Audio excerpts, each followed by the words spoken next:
কখনো কাউকে না সর্বস্ব দিতে যাবেন না। সর্বস্ব দিয়েও কখনো কাউকে ভালোবাসতে যাবেন না।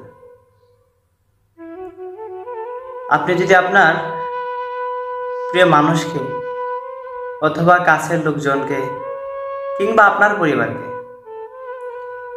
সবসময় যদি আপনার কাছে যেটা আছে সম্পূর্ণটা যদি আপনি দিয়ে দেন তাদেরকে, আপনি অনেক মিষ্ট।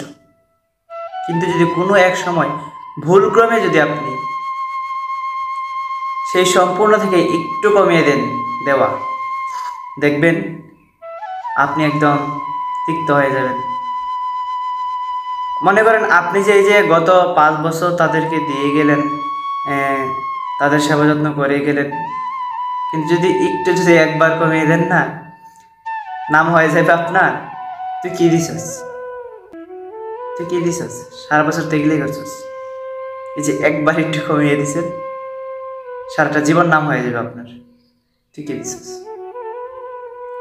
আসলে পরিবার বলুন, সমাজ বলুন, আত্মীয় স্বজন বলুন, কিংবা প্রিয়জনই বলুন, যত সময় দিতে পারবেন ভালো থাকতে পারবেন। আর মানুষের মন কখনো দিয়ে আপনি ভরাতে পারবেন না।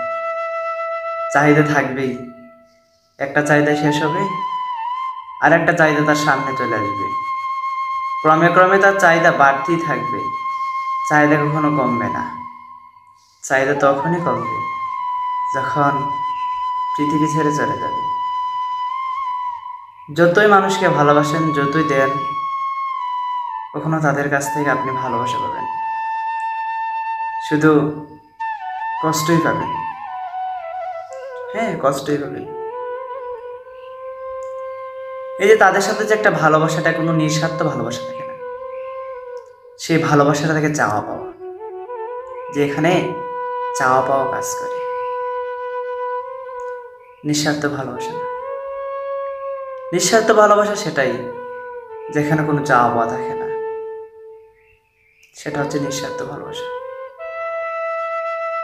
আর এই পৃথিবীতে নিঃস্বার্থ ভালোবাসাটা নাই বলতে হয়, কারো না কারো কোনো স্বার্থ রয়েছে, কিন্তু নিঃস্বার্থভাবে শুধু একজনকে ভালোবাসা যায়, তিনি হচ্ছেন আমার গোবিন্দ।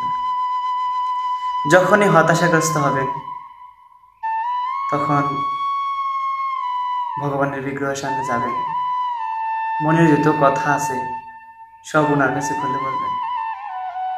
উনি আপনাকে ঠিক একটা সঠিক রাস্তা, সঠিক একটা পথ দেখিয়ে দিবেন। কিন্তু যদি